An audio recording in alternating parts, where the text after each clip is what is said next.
Thoughts on letting your partner go to a rave without you, knowing they are taking stuff? Taking stuff meaning... Would you ever date a man or woman who has children? Ooh. Advice on what to do after seeing your girlfriend cheat on you with your own eyes. Get out of there, mate. Get out. No way. Oh no.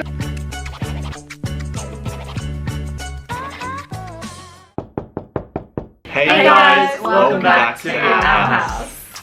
So in today's video, we are doing another Instagram Q&A based on relationships and dating. So we're doing our second episode today. So hopefully you enjoyed the video.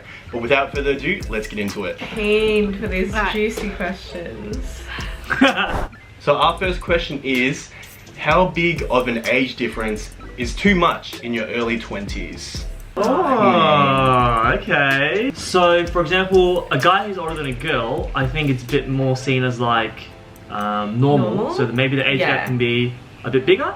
But then if the girl's older than the guy, the age gap would probably be a bit more normal if it's a bit smaller, right? Yeah, I think generally speaking, yeah. Generally speaking. I've never like dated anyone that's like much older than me. Yeah. I prefer within like my age range. I feel like sometimes it's really sketchy when like the person is so much older and like they show tendency to go for like really younger people. I don't know, I just find that so weird. It's kind of like grooming almost. Yeah. Like one of my mates, like they're like my age and they have someone who's a bit like, I think just early 30s, and that seems to me completely normal because they're like so compatible. Yeah. But that's like a 10-year age gap, right? That's a pretty big gap. I hope I'm not getting his age wrong, like that's gonna be so embarrassing. And it doesn't feel like weird at all because like they're in love. I feel like when you hit your 20s and stuff, it's not as... Well, people don't really care as much. I remember there was a stage where I had a very short dating experience with a teacher. I remember I was telling you guys. Yes. And she was like 27 and I was 21. Honestly, like kind of forgot about that and I thought you meant your own teacher and I was like, really? That's scandalous. What are you... I wish. Okay. No, there's probably someone who was 21 who could have dated her. That just wasn't for me at the time. I actually don't care, like, even if it was like 10 years. For example, back then, like, if I dated a guy like my age, which I am, yeah, girls just mature a bit faster, to be honest. Yeah. The maturity is probably the most important thing. It doesn't matter how old they are, but they can be really immature, even if they're like 30. Like, the last girl I dated was 33. And it was like an 8-9 year gap. We were both in the same point in life. So we're like kind of we're at the same level, you know? Like even with my parents, their age gap is literally like 15 years. Really? Yeah. It was different back then, like people got arranged marriages and stuff, so... Yeah, I agree. I think we're all on the same page. So my question is, advice on what to do after seeing your girlfriend cheat on you with your own eyes. Get out of there, mate. Get out. No way. Oh no. The hell? This is I feel so bad. That's so bad. It's a devastating question. I wouldn't wish that upon anyone, honestly. Just say like dump her, like...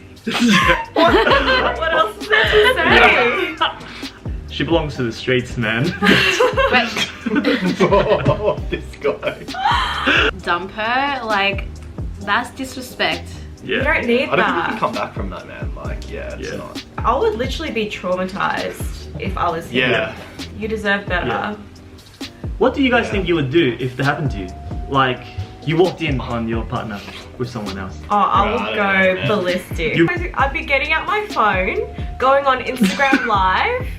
I'd be like, hey everyone, look at what I just ran into, alright? And they'll be shamed.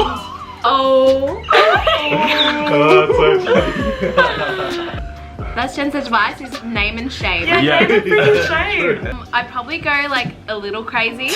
You know, as you should. But I'd probably just break up with them on the spot and leave. How about Phil? Because Phil's like a big guy. What if you walked in and like your girl I don't know, man. Like, I'm pretty calm, but like, you know, I don't know how I'd react in that situation, to be fair. When the adrenaline kicks in, man, you become a different person. So I don't really know. You really don't know. I would do the same. I think just go fucking ballistic.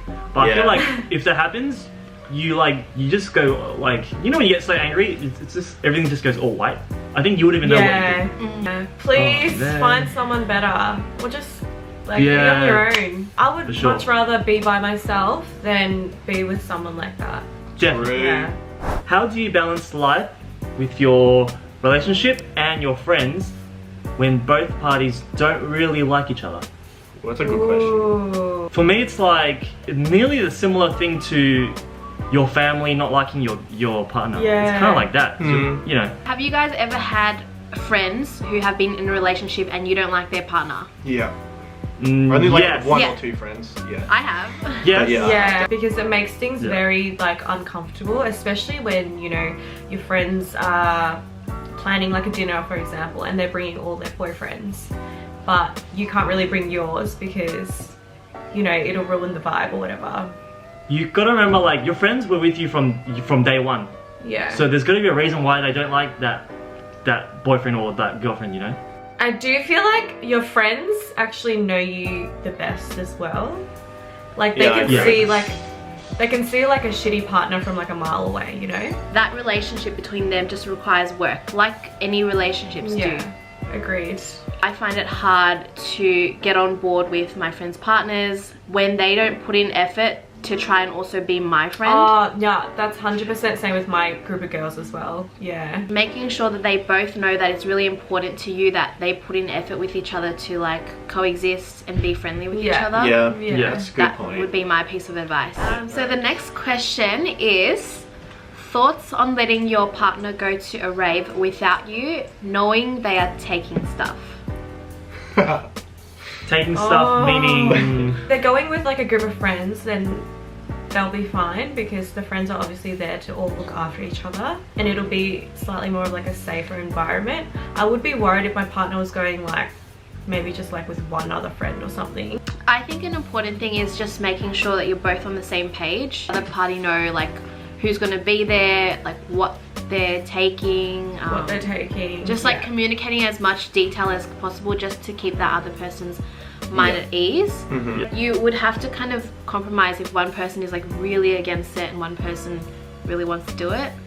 It'd be kind of hard. I would be okay letting someone go to like my partner go to a rave by themselves as long as I know that they're surrounded by people that he trusts and that I trust. Honestly, I'd get FOMO. I'd be like, Yeah. no, you're not. I'd be like, you're not going by yourself. I'm gonna come too. I want to No party. chance. So next question is, would you ever date a man or woman who has children? Ooh. I honestly would not mind a man who has kids already because I love kids. I didn't have to go through all the pain of like giving birth to these children, so I'm like, yes, give them to me. If they're co-parenting really well, then that's fine. I think it becomes hard when there's still, you know, a bit of drama between the kids. I think I would date like someone who had a child, but not yet. Like I'm not ready for it yet. Yeah, not yet. Even if you do really like them, I just feel like you need to think about if you're in a position to. So like another level of responsibility, I feel, but honestly, I don't think I could do it.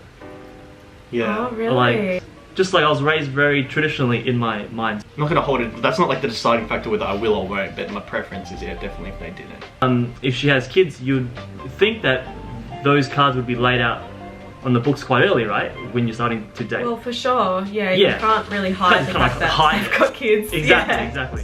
So if I'm dating a new girl and she kind of brought that up, I feel like that would be like a factor that kind of like I wouldn't be getting so attached to her.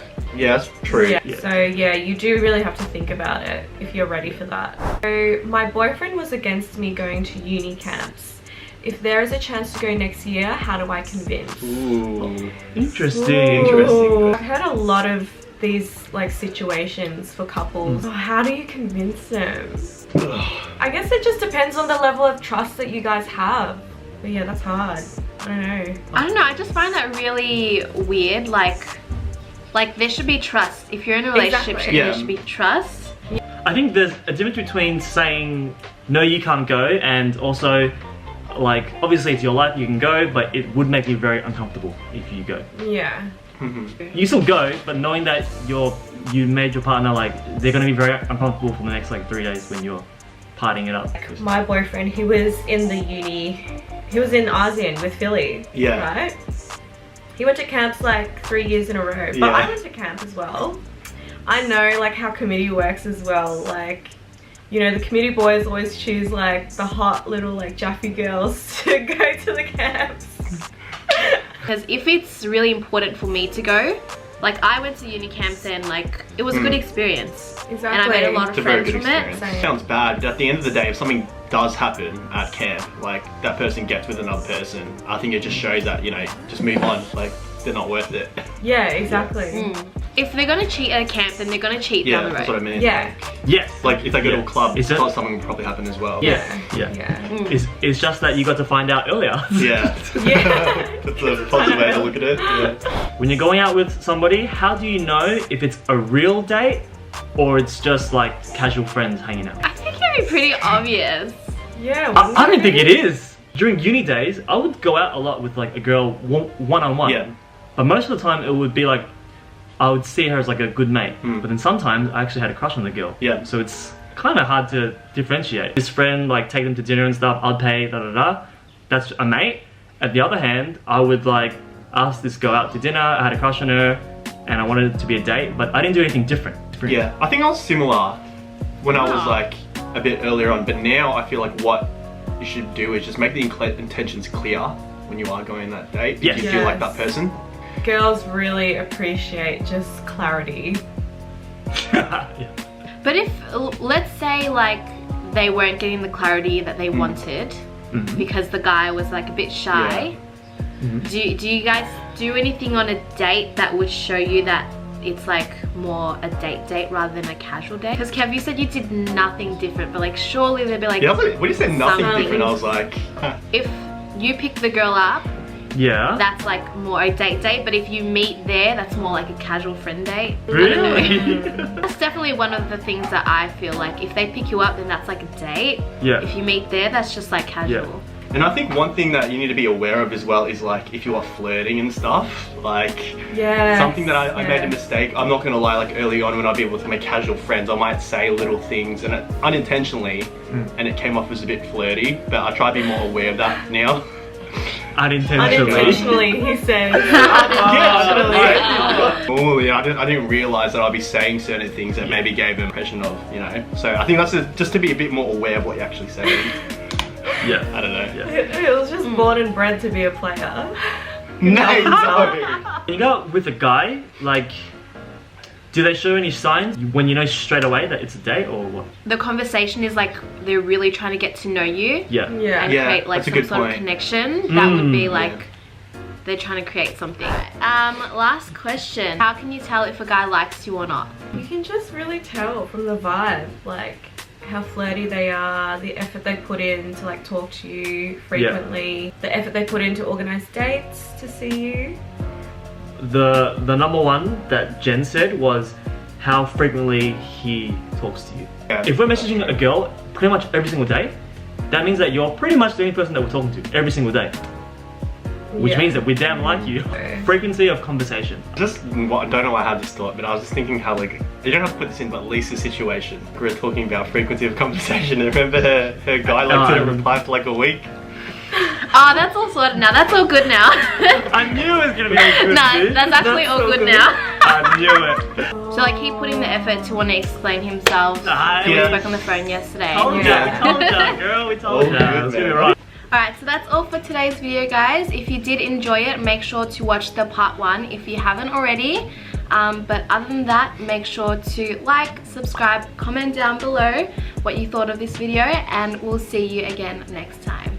Bye! Bye.